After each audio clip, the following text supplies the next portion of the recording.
Tonight, a discussion of epic proportions as we discuss all things involving the Marvel Cinematic Universe on Issues and Insights. This is what is making news right now. As attacks continue. The question on all our minds, will giant bugs take over the city? This is as close as we dare go to this huge bloop. A massive kill of wildlife in the state of Arkansas. This is just a nice little bonfire like we had earlier. Who are trying to calculate the exact amount of oil coming out of there.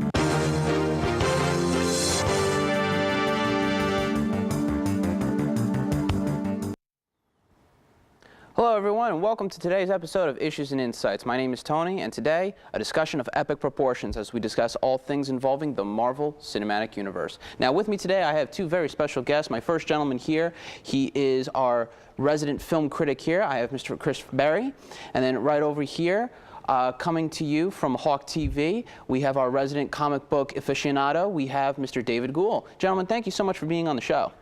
Thank you for having me. My pleasure. All right.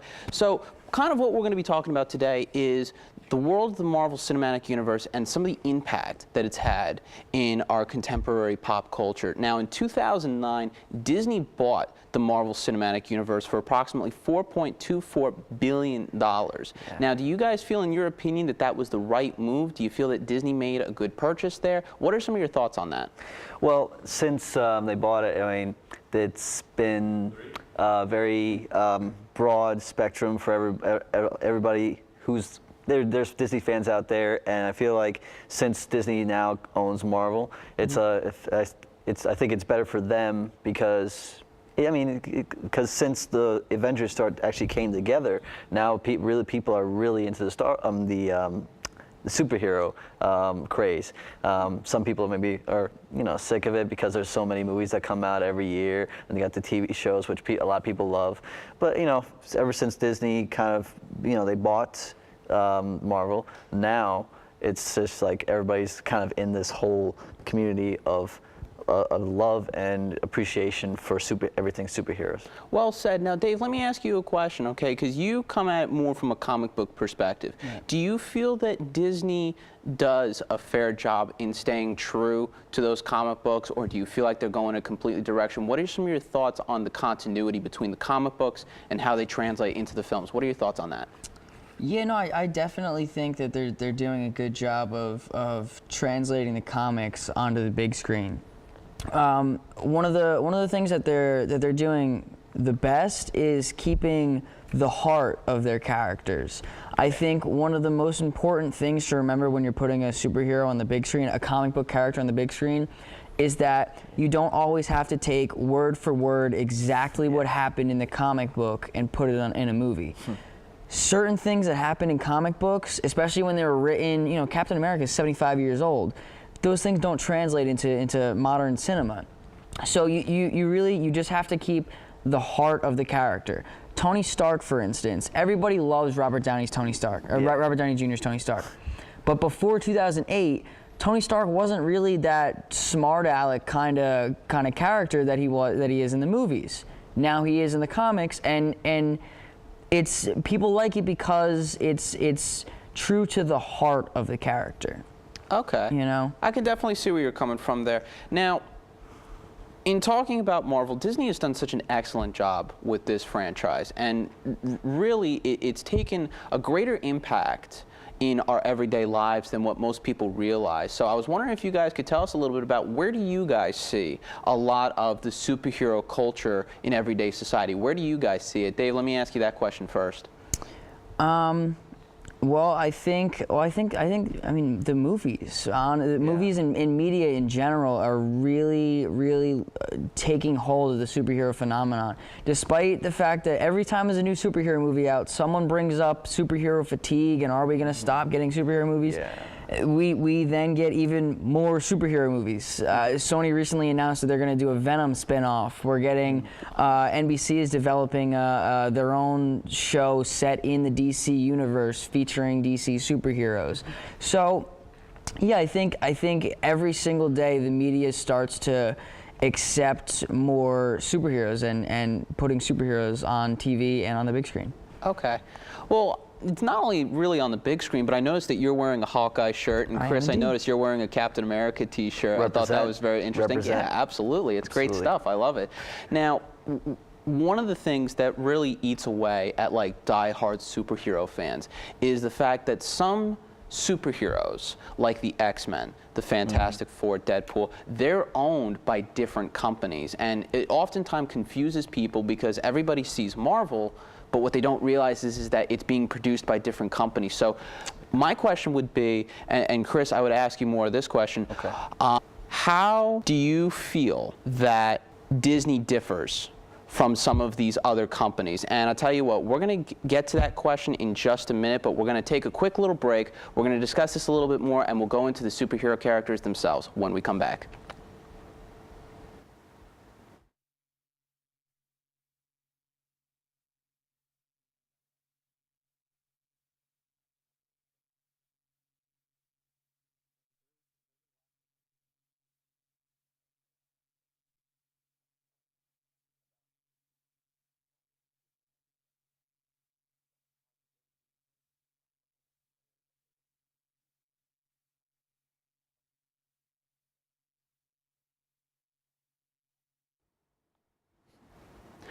Welcome back to Issues and Insights, everybody. My name is Tony, and today we're talking about the Marvel Cinematic Universe and its impact on our everyday culture. With me today, I have our resident film critic, Chris Berry, and we have our comic book aficionado, David Gould, here. So, Chris, before we went to break, I asked you a particular question that some of the superheroes are being produced in different studios outside of Disney. Now, how do you feel about Disney producing these heroes and making it real as opposed to some of these other ones? How do you feel about all that? Well, it goes back all the way to when they first made X-Men, when Fox, they own X-Men, the whole X-Men franchise right now. And so far, it's for X-Men, it's been going very, very well.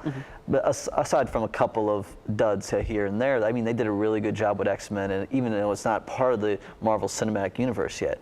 And then you got other properties like Fantastic Four. That's never had a good run outside of what it is now, the Disney-Marvel collaboration. I mean, they had the 1990 or 1994 movie that wasn't even released, and it was like, back then it was considered atrocious. And then you have the two movies that came out about 10 years ago, the Fantastic Four with Chris Evans as The Human Torch. The Human Torch, yes. And I mean, those movies were silly. I mean, they were kind of fun, but the people were like, they're not so good. But now that we have the movie that came out just last year, Fantastic Four reboot, which we call Fan Four Stick. It's because, I mean, it just turned out so, I mean, it was terrible because, I mean, it had promise. It was trying to tell this, you know, the kind of the tired origin story of these, and it went to a darker route, similar to like The Dark Knight, kind of. But in the beginning, it was okay, and then as it went along, it just was. There were so many bad decisions, and especially like the ending. They bring Dr. Doom into it, and it's just they rush it so much. It's just so anticlimactic, and the effects. You would think the effects would be at least good, right? But they turned out to be very mediocre, and it was such a. Well, I mean, it's beyond words. I tell you what, let me ask a question really quick. Dave, you follow this more from the comic book standpoint more than anything else. Let me ask you, in your opinion, where do you feel, going back to Disney a little bit, where do you feel Disney is going to go with all of this? Because for those that don't follow the comic book lore, for those who are not following the cinematic universe, where are we going with all of that? Like, can you explain a little bit about where we've come from and where we're going? Yeah, well, I mean, everything started with 2008's Iron Man. And everything since then, Incredible Hulk, all those solo movies, the Avengers, both of the Avengers movies, everything that Marvel Studios has been doing so far is all building up to Infinity War, the two-part Avengers massive film that will be released in, I believe, 2018 and 2019. Yeah, 2018. Yeah. So So yeah, that's what they're working towards. If you remember the post-credit scene from the first Avengers and actually the second Avengers, it features a character called Thanos, and he grabs this golden gauntlet called the Infinity Gauntlet. That's what the whole Infinity War will be revolved around, is this alien character who is trying to rule the entire universe. He's trying to get these gems and put them in the gauntlet, and that will give him unlimited power to rule the universe. So then the Avengers and the rest of the Marvel characters will go to stop him. Okay, so speaking of the Infinity Wars, which is coming out in 2018, reports have been coming out that as of right now, they are featuring 64 different characters between both Infinity Wars Part 1 and Part 2. I was wondering if you guys could tell us a little bit about some of the heroes that are going to be featured in those films, because that's going to be like the big climax. That's going to be the big conclusion. Can you tell us a little bit about some of the superheroes that are going to be featured and who their actors are? Yeah, so the most recent number I had heard was 68. Oh, wow. Yeah, so that'll be really fun. I mean, it's an Avengers movie, so we can assume most of the Avengers, provided they survive the Civil War and whatnot, they'll be featured in some way. I think we'll definitely get a Captain America, whether it's Steve Rogers holding the shield, we'll see. We'll definitely have Iron Man.